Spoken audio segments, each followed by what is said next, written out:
नमस्कार। सुभद्रा हिताधिकारी मानक पई आसला खुशी खबर। आसंता 28 तारिख में मिलिया पई जाउची सुभद्रा योजनार पंचम किस्ती, जो थे आपण माने पाई परिबे 25,000 टंका।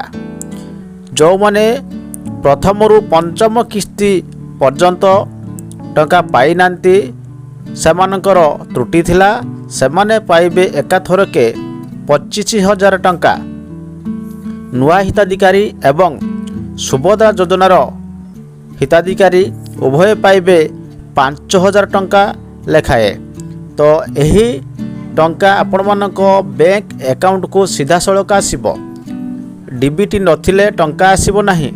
तो आपण मानकर यही भूल आपण मानकु सुभद्रा योजनार वंचित करि पारे। जो मानकर बैंक रे डीबीटी कटि जाइथिबो किंबा होई नथिबो, ता पूर्वरु बैंक रे डीबीटी करा नियंतो।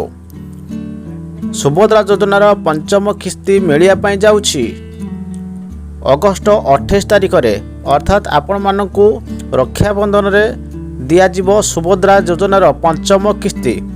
जानि रखंतु, जो माने सुभद्रा योजना प्रथम रु अप्लाई करथिबे एवं ए पर्यंत कौनसी कारणरू टंका पाई नथिबे, तो सेमानकु एकाथरके मिलिया पई जाउछि 25,000 टंका। अर्थात सेमाने सीधा सड़क 5टी किस्तीर टंका पाइया पई जाउछंती। जो मानकर 21 वर्ष हो जाइछि, नुआ आवेदन करछंती, से मानकु मिलिबो मात्र 5,000 टंका। आ पुराना हिताधिकारी मानक निमंते से 5,000 टंका रही। तो ता पूर्वरु आपण मानकर सुभद्रा योजना रे जदि कौन सी भूल भटका थाए संशोधन कर नियंतु। यह उपमुख्यमंत्री का बयान।